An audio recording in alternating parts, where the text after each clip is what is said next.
નમસ્કાર વિદ્યાર્થી મિત્રો, આજના આ વિડીયોમાં આપણે નીટ 2026ની એક્ઝામ માટે ઓનલાઈન ફોર્મ કેવી રીતે ભરવાનું તેના વિશેની માહિતી આપણે જોવાની છે. તો અંત સુધી અમારી સાથે જોડાયેલા રહેજો. સૌપ્રથમ આપણે ગૂગલમાં લખવાનું છે નીટ 2026.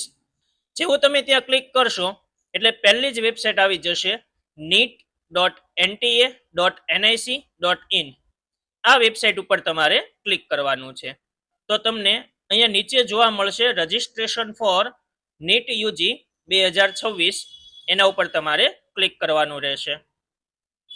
જેવું તમે એના ઉપર ક્લિક કરશો એટલે તમને 3 અલગ અલગ બોક્સ જોવા મળશે. તેમાંથી તમારે અહીંયા લોગિન બટન આપેલું છે એ લોગિન બટન ઉપર ક્લિક કરવાનું થશે. જેવું તમે અહીંયા લોગિન બટન ઉપર ક્લિક કરશો એટલે તમને અહીંયા એપ્લિકેશન નંબર અને પાસવર્ડ એન્ટર કરવાનું કહેશે. જે એપ્લિકેશન નંબર તમને SMS-માં મળેલો હશે, પાસવર્ડ તમે જે સેટ કરેલો હશે એ, અને અહીંયા નીચે જે તમને કેપ્ચા બતાવે છે એ કેપ્ચા તમારે અહીંયા એન્ટર કરી અને લોગિન બટન ઉપર ક્લિક કરવાનું છે. જેવું તમે અહીંયા લોગિન બટન ઉપર ક્લિક કરશો એટલે તમને આ પ્રકારની ડિસ્પ્લે જોવા મળશે કે જ્યાં તમારું નામ આપેલું હશે, તમારો એપ્લિકેશન નંબર આપેલો હશે અને અહીંયા રજિસ્ટ્રેશન ફોર્મ કમ્પ્લીટેડ એવું લખેલું બતાવશે. ત્યાર પછી ફિલઅપ એપ્લિકેશન ફોર્મ ઉપર ક્લિક કરશો એટલે અહીંયા તમને અલગ અલગ 12 સ્ટેપ આપેલા છે. આ 12 સ્ટેપ તમારે પૂરા કરવાના છે તો જ તમારું ફોર્મ સંપૂર્ણ ભરાયેલું ગણાશે. સ્ટેપ બાય સ્ટેપ આપણે આગળ વધતા જઈએ.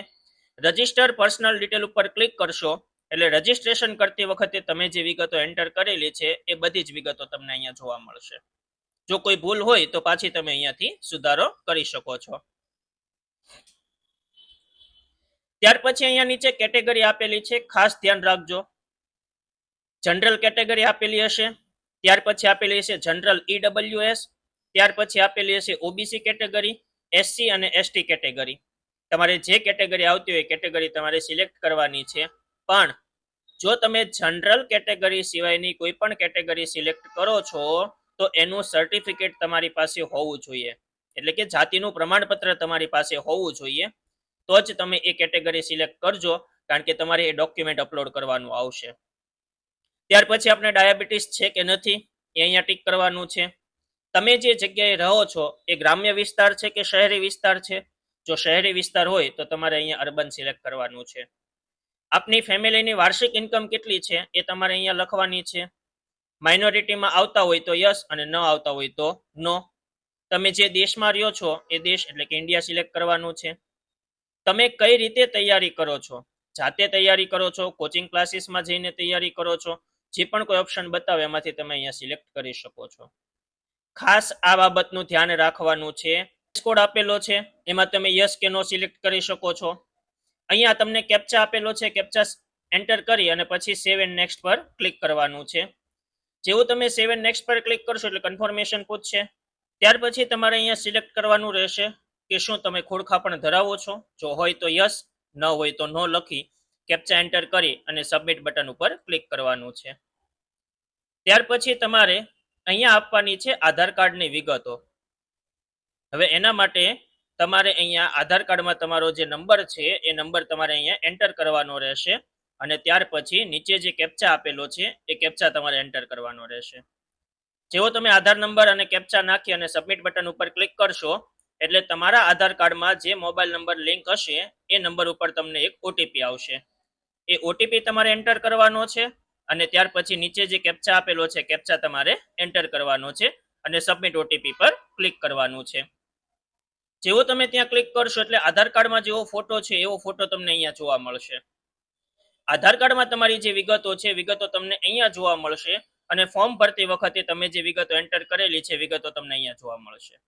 એટલે બંને વિગતો તમારી આ મેચ થવી જોઈએ એ તમારે ચેક કરી લેવાનું. ત્યાર પછી તમારે નેક્સ્ટ બટન ઉપર ક્લિક કરવાનું છે. હવે અહીંયા તમને પૂછે છે શું તમારી પાસે અપાર આઈડી છે? જો હોય તો તમારે અહીંયા યસ કરી અને અપાર આઈડી તમારે એન્ટર કરવાની છે અને જો નથી અપાર આઈડી તો નો પર ક્લિક કરી અને સબમિટ બટન ઉપર ક્લિક કરવાનું છે. ત્યાર પછી અહીંયાથી તમારે પ્રશ્નપત્રનું માધ્યમ સિલેક્ટ કરવાનું છે કે તમારે ગુજરાતીમાં એક્ઝામ આપવી છે, હિન્દી માધ્યમમાં એક્ઝામ આપવી છે કે ઇંગ્લિશ માધ્યમમાં એક્ઝામ આપવી છે. એના આધારે તમારે અહીંયા કયા સિટીમાં એક્ઝામ આપવા જવા માટેના કઈ સિટીમાં એક્ઝામ આપવા જવા માટેની પ્રાયોરિટી સેટ કરવી છે એ પ્રાયોરિટી તમારે અહીંયાથી સેટ કરી દેવાની.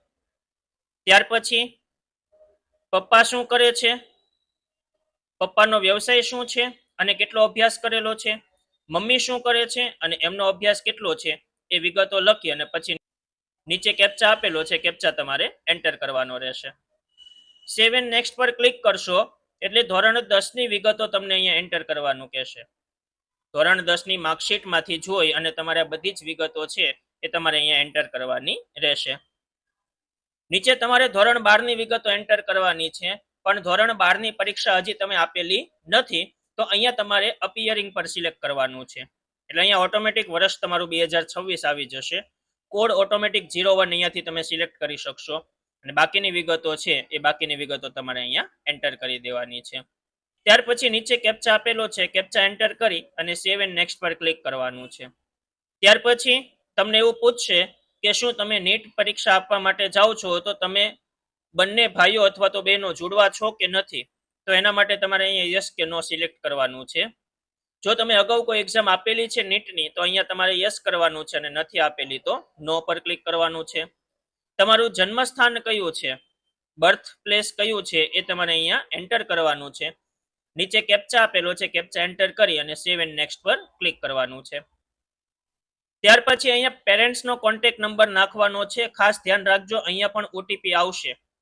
આગળ તમે રજીસ્ટ્રેશન કરતી વખતે જે મોબાઈલ નંબર અને ઈમેલ આઈડી નાખેલું છે એના સિવાયનો મોબાઈલ નંબર અને ઈમેલ આઈડી તમારે અહીંયા એન્ટર કરવાનું છે. આ બંને ઉપર તમને ઓટીપી મળશે એટલે આ બંને પણ તમારા ચાલુ કન્ડિશનમાં હોવા જોઈએ. નીચે કેપ્ચા આપેલો છે, કેપ્ચા એન્ટર કરી અને ગેટ ઓટીપી પર ક્લિક કરવાનું છે. એટલે મોબાઈલ ઉપર જે ઓટીપી આવે છે એ તમારે અહીંયા પહેલા નાખવાનો છે અને ઈમેલ આઈડી તમે જે એન્ટર કરેલું છે અહીંયા એમાં જે ઓટીપી હશે એ ઓટીપી તમારે અહીંયા એન્ટર કરવાનો છે. ત્યાર પછી વેરીફાઈ નેક્સ્ટ પર ક્લિક કરવાનું છે એટલે લાઈવ ફોટોગ્રાફ કેપ્ચર કરવાનો આવશે. હવે લાઈવ ફોટોગ્રાફ કેપ્ચર કરતી વખતે ખાસ ધ્યાન રાખવાનું, પાસપોર્ટ સાઇઝમાં તમારો ફોટો જેવો છે એ પ્રમાણેનો ફોટો આવવો જોઈએ. એટલે કે પાસપોર્ટ સાઇઝમાં તમારો ફોટો છે ચશ્મા વગરનો, તો લાઈવ ફોટો જ્યારે કેપ્ચર કરો છો તો એવા સમયે લાઈવ ફોટો પણ ચશ્મા વગરનો જ કેપ્ચર કરવાનો. જો પાસપોર્ટ સાઇઝના ફોટાની અંદર તમારો ફોટો ચશ્મા વાળો છે તો લાઈવ ફોટો પણ તમારે ચશ્મા વાળો કેપ્ચર કરવાનો છે. હવે એના માટેની સૂચના પણ તમને અહીંયા આપેલી છે કે લાઈવ ફોટો તમારો કઈ રીતે કેપ્ચર થયેલો હોવો જોઈએ. અથવા તો તમારા કોમ્પ્યુટરમાં વેબકેમ નથી તો એવા સમયે તમને જે અહીંયા ક્યુઆર આપેલો છે એ ક્યુઆર તમે મોબાઈલમાં સ્કેન કરી અને મોબાઈલમાં લાઈવ ફોટો પાડી અને નીચે અપલોડ બટન આપેલું હશે એ અપલોડ બટન ઉપર તમારે ક્લિક કરવાનું છે અને પછી અહીંયા રિફ્રેશ કેપ્ચર ફોટો ઉપર ક્લિક કરશો એટલે તમને આ પ્રકારનો ફોટો જોવા મળશે. અહીંયા તમે જે લાઈવ ફોટો અપલોડ કરેલો હશે એ આવશે અને અહીંયા આધાર કાર્ડમાં તમારો ફોટો હશે આવશે. બંને ફોટા મેચ થવા જોઈએ એટલે કે એક સરખા હોવા જોઈએ. જો બહુ જૂનો ફોટો તમે આધાર કાર્ડમાં અપલોડ કરેલો હશે અને અહીંયા લાઈવ ફોટો છે નવો હશે તો એવા સમયે ફોટો વેરિફિકેશનની એરર આવશે. તો ફરીથી તમારે અહીંયા લાઈવ ફોટો કેપ્ચર કરવાનો છે. જો બંને વિગતો બરાબર છે તો એવા સમયે તમારે સબમિટ બટન ઉપર ક્લિક કરવાનું છે. અથવા તો લાઈવ ફોટો તમારો અત્યારનો છે અને આધાર કાર્ડની અંદર ફોટો જૂનો છે અને તમે ફોર્મ ભરવાની પ્રક્રિયા ચાલુ રાખવી છે તો અહીંયા બીજો ઓપ્શન આપેલો છે, બીજો ઓપ્શન તમારે સિલેક્ટ કરી અને સબમિટ બટન ઉપર ક્લિક કરવાનું છે. ત્યાર પછી આટલા ડોક્યુમેન્ટ તમારે અપલોડ કરવાના છે. પહેલું પાસપોર્ટ સાઇઝનો ફોટો કે જે જેપીજી ફોર્મેટમાં હોવો જોઈએ. ડાબા હાથની અને જમણા હાથની બધી જ આંગળીઓ અને અંગૂઠાના એક પેજની અંદર થંબ લેવાના છે અને પછી એને ફોટો પાડી અથવા તો સ્કેન કરી અને એનો ફોટો તમારે અહીંયા અપલોડ કરવાનો છે. એટલે કે 10 આંગળીઓના નિશાન પણ તમારે અહીંયા અપલોડ કરવાના છે. તમારી સિગ્નેચર છે, સિગ્નેચર જેપીજી ફોર્મેટમાં અપલોડ કરવાની છે. ધોરણ 10 ની માર્કશીટ, ક્લાસ 10 માર્કશીટ લખ્યું છે એમાં ધોરણ 10 ની માર્કશીટ તમારે અપલોડ કરવાની છે પીડીએફ ફોર્મેટમાં. ત્યાર પછી આપેલું છે અપલોડ 10th સર્ટિફિકેટ, એટલે કે બોર્ડ તરફથી તમને જે પાસિંગ સર્ટિફિકેટ આપેલું છે એ પાસિંગ સર્ટિફિકેટ તમારે અહીંયા અપલોડ કરવાનું છે પીડીએફ ફોર્મેટમાં. અને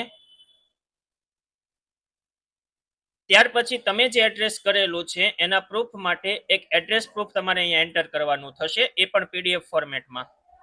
આ ઉપરાંત જો તમે જનરલ કેટેગરી સિવાયની કોઈ કેટેગરી સિલેક્ટ કરેલી હશે તો એનું જાતિનું પ્રમાણપત્ર પણ તમારે અહીંયા અપલોડ કરવાનું આવશે.